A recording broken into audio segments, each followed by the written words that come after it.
Hello dear movie fans. Welcome to FilmHead again.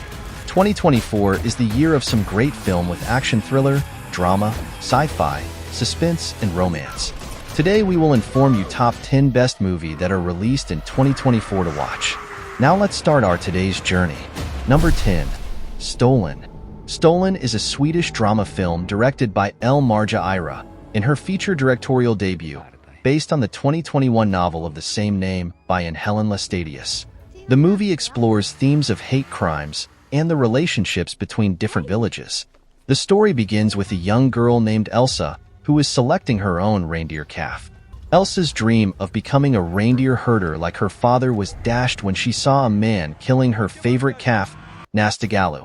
She was too afraid to speak out about what she saw, and this incident haunted her as an adult, making her feel guilty for not being able to seek justice for her calf and for the ongoing killings of reindeer in her community.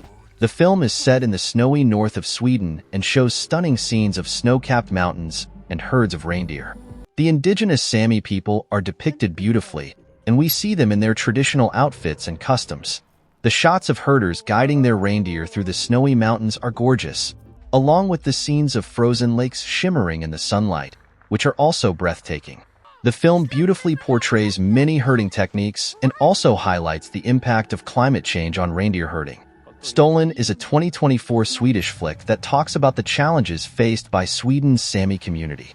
The film is a visual feast, taking you to some stunning spots and teaching you a lot about Sami traditions and how the government supports them. Number 9. Imaginary.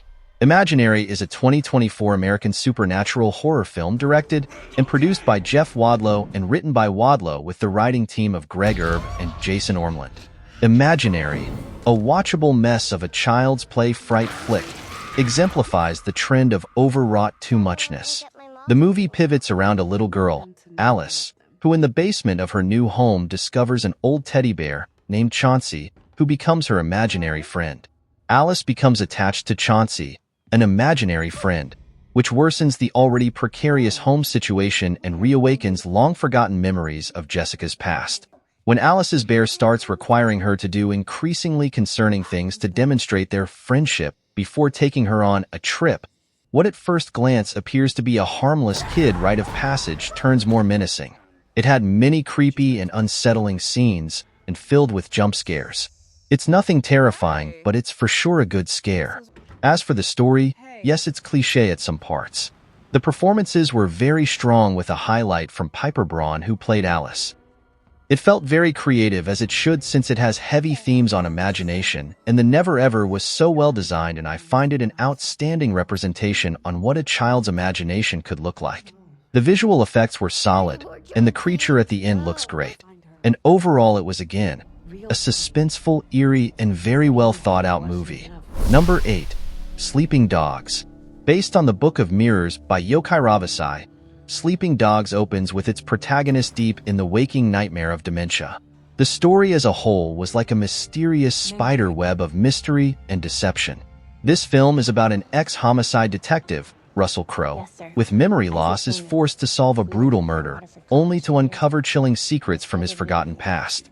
In an age where law enforcement is consistently, justifiably under scrutiny, there is a tantalizing concept in Sleeping Dogs that not only does Alzheimer's suffering former homicide detective Roy Freeman find himself reconnecting the dots to a 10-year-old case in hopes of getting a potentially innocent incarcerated man off death row, but also unearthing whether or not he was an upstanding and righteous detective. The Yindi will have your mind blown. Your mind gets blown a million times as the story progresses. The entire movie, really. Light a blunt, grab a glass of wine, and get lost in the story. The acting was top tier. The screenplay and production and directorial focus were amazing. Russell Crowe has done a few good ones lately. This is a brilliant whodunit murder mystery, and you will never guess who is the murderer. Brilliant twist at the end.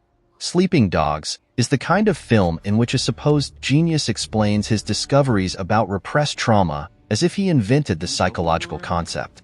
Number 7. Model House. Directed by Derek Pike, the thriller Model House revolves around Zoe's journey from getting a chance to become a renowned model to ending up on a night full of terrors. Model House opens up with a very prominent shot that will intrigue the audience about what the film can produce in the later chapters.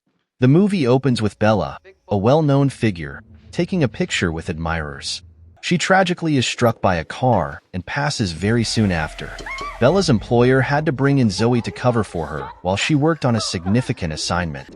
Zoe immediately clicks with Bella's co-worker Nadia on her first day. Zoe is excited for her big gig, which may be the beginning of her modeling career. But things don't go as planned after she sprains her ankle on the first day. Indie horror effort Model House is a perfect case study of judging a film for what it is and not for what you want or expect it to be.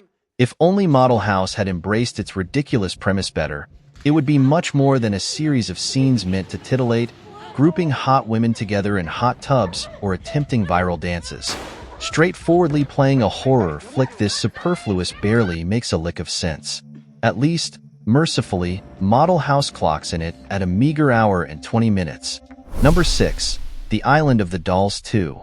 The Island of the Dolls is a chinampa of the Laguna de Tequila located in the channels of Xochimilco, south of the center of Mexico City. Island of the Dolls 2 is a horror film directed by Andrea M.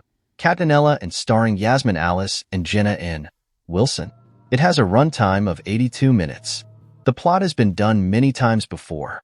A group of people stranded on a supposedly haunted island with no chance of rescue, and they must survive the night until they can be picked up the next morning. In this movie, a group of influencers travel to the enigmatic Island of the Dolls, where they become targets of Santana, a malicious spirit imprisoned inside a doll with extraordinary strength. As they struggle to survive, they come to understand that Santana won't give up until she finds the ideal human host, but they also learn that she is not the only threat. So you can watch it. It has first volume is known as The Island of the Dolls Part 1. Number 5. Monster Mash. The most famous monsters in history come together in Dr. Frankenstein's insane quest to create a new creature, including Dracula, the Invisible Man, the Mummy, and the Wolfman. Dracula confronts Elisabeta's familiar Pia for information on his missing daughter's whereabouts. Pia points Dracula to the gypsy witch Mila Severine, who in turn points Dracula to Ramses. Dracula conjures up Ramses with blood magic in the catacombs. Ramses confesses that a creature going by the name Frankenstein stole his heart. In the meantime, Boris is sent by Frankenstein to get a skin fragment from the Invisible Man, Holly Griffin. However, 1 hour into the runtime, Monster Mash pauses for a fright break.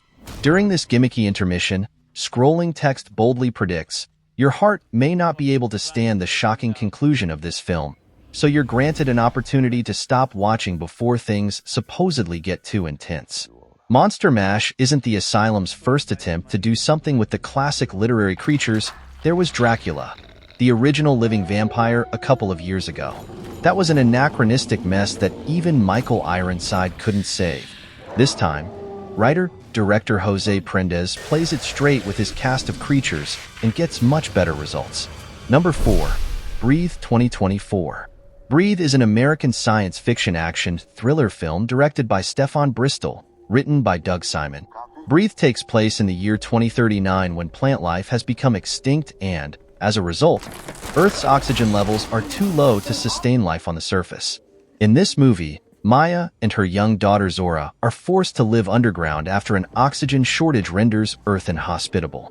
Though hesitant, Maya lets a mysterious couple into the bunker who say they know what happened to her husband.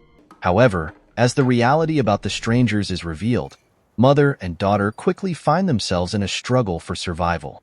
We get some dull domestic drama between Zora and her mother, which thankfully gets interrupted by the arrival of Micah, Tess, and Lucas, who try to talk their way into the bunker.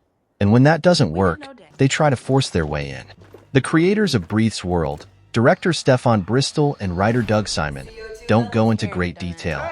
All that is said about Darius is that he was a prepper and an engineer, which I suppose was sufficient to construct this amazing high-tech bunker in the middle of Brooklyn. In a similar vein, we are informed that the world reached a tipping point and fell apart within a few months.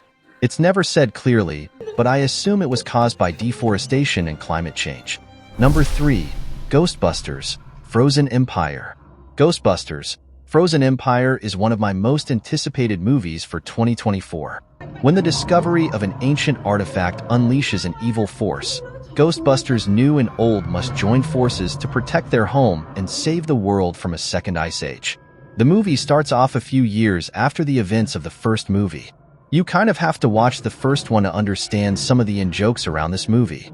The CGI is perfect, and for its great ideations. Cinematography by Eric Steelberg gives us spectacular highlights. The acting was amazing. Paul Rudd has not lost any of his charm over the years, and he was the perfect choice for this franchise. McKenna Grace continues to show that she was the best casting choice of the entire family. We cannot get over how much she really does look like Harold Ramis. Pitch perfect casting.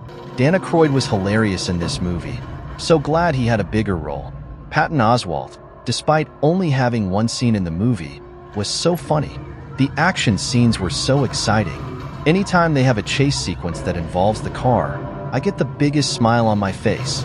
Loved all the new gadgets that they gave the Ghostbusters in this movie. So nostalgic. Don't expect unrealistic things from Frozen Empire, but also give it some credit and a fair chance. Number 2. Dune, Part 2. The film is absolutely gorgeous. It's one that you really must see on the biggest, best screen you can find, preferably in a theater with really great sound. Starring an ensemble of A-listers and consisting of an all-star crew, Dune Part 2 continues the epic, space operatic Frank Herbert adaptation starting with Dune Part 1, 2021. With inconsistent blockbusters now dawning upon us, does Dune Part 2 assist the industry? Absolutely. Dune Part 2 is a military film. Through a fanciful lens, writer and director Denis Villeneuve deftly handles the dismal themes of political leverage and the struggle for resources.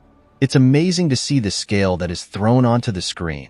The film's aesthetic is superb and distinct and feels more fleshed out than the first film.